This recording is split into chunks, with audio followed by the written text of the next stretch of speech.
په جاپان کې د دویم نړیوال جنگ پر مهال د امریکا لخوا د شوو 2 اټومي بریدونو نه د یو جاپاني پاتې شوي کس د تاریخ له یو حیرانونکو پیښو څخه ګڼل کیږي.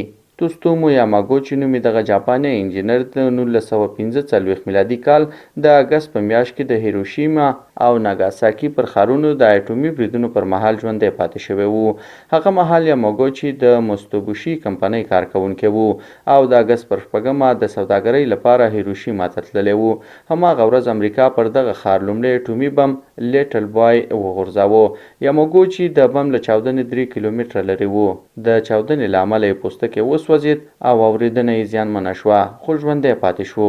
هغه د سختو ټپونو باوجود بله ورځ خپل پلرني ښار ناګاساکي ته ستون شو. 3 ورځې وروسته یعنې د اګست پر 9مه امریکا پر ناګاساکي دویم اټومي بم فټمن وغورځاوه. په دغه وخت کې یاماګوچي د دفتر په یوه غونډه کې و، خو یو ځل بیا ژوبل شو خو ژوندی پاتې شو.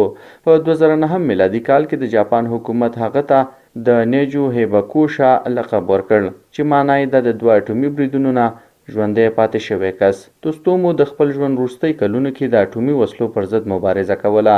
نوموړی د 2010 میلادي کال د جنورۍ په 4مه د 93 کلونو په عمر مړ شو.